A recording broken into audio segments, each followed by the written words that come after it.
Rough endoplasmic के बाद बेटा हम समझेंगे स्मूथ एंडोप्लाज्मिक रेटिकुलम। स्मूथ क्यों है? क्योंकि इसके पास राइबोसोम्स ही नहीं है, इसकी सरफेस पे कोई भी राइबोसोम्स अटैच्ड नहीं होता, इसीलिए जिसकी अपर सरफेस है वो कैसी होती है? स्मूथ होती है। ठीक है, smooth endoplasmic reticulum does not have any ribosomes, इसके पास कोई भी राइबोसोम्स नहीं होता है। और देखा जाए तो ये सबसे ज्यादा आपको देखने को मिलेगी लिवर सेल्स के अंदर स्मूथ एंडोप्लाज्मिक रेटिकुलम होती है। इंटरस्टिशियल सेल्स में, एडिपोज टिश्यू और मसल सेल्स में आपको आसानी से स्मूथ एंडोप्लाज्मिक रेटिकुलम देखने को मिल जाती है। ठीक है, अब ये सिंथेसिस क्या करती है? जब राइबोसोम्स नहीं है तो प्रोटीन तो बनेगा नहीं, प्रोटीन नहीं बनेगा तो स्मूथ एंडोप्लाज्मिक रेटिकुलम करती क्या है? ये बनाती है फैट मॉलिक्यूल्स और लिपिड्स। क्या बनाती है? फैट मॉलिक्यूल्स और लिपिड को सिंथेसाइज करती है।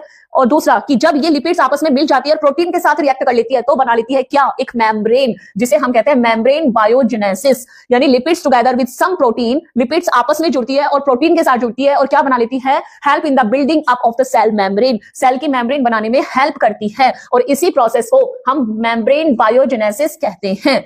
Many other protein and lipids functions as enzyme and hormones। अब जो प्रोटीन जो ऑलरेडी सेल में थी और जो लिपिड्स इसने बनाई वो मेम्ब्रेन बनाने में यूज हो गई, लेकिन अभी भी अगर प्रोटीन बचती है या लिपिड्स बचते हैं तो वो क्या करते हैं? वो एक्ट करते हैं एज एंजाइम्स और हार्मोन्स। ठीक है, अब बात करते हैं इनकी फंक्शंस की। तो जैसे कि ऑलरेडी हमें पता है कि स्मूथ एंडोप्लाज्मिक रेटिकुलम क्या करती है? लिपिड बनाती है। रफ एंडोप्लाज्मिक रेटिकुलम क्या करती है? प्रोटीन बनाती है। बाकी फंक्शंस देख लेते हैं कि सबसे पहले तो एंडोप्लाज्मिक रेटिकुलम ने क्या किया? सारे के सारे सेल के साइटोप्लाज्म को क्या कर दिया? छोटे छोटे कंपार्टमेंट में डिवाइड कर दिया। ठीक है, ये छोटे छोटे कंपार्टमेंट में डिवाइड हो गया। ठीक, next it gives rigidity of the cell, thus act as a skeletal framework of the cell। ये फिक्स रखती है सेल की जो शेप है उसको कहीं ना कहीं फिक्स रखने में हेल्प करती है। क्यों? क्योंकि रिजिडिटी दे रही है सेल को। ठीक है, तो सेल एंडोप्लाज्मिक रेटिकुलम क्या करती है? सेल को रिजिडिटी प्रोवाइड करती है।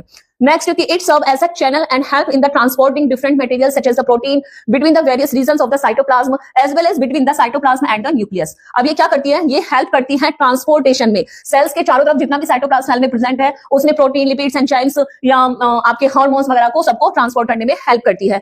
As it help in the intracellular transport. तो इस तरह से हमने देखा कि एंडोप्लाज्मिक रेटिकुलम ने क्या किया?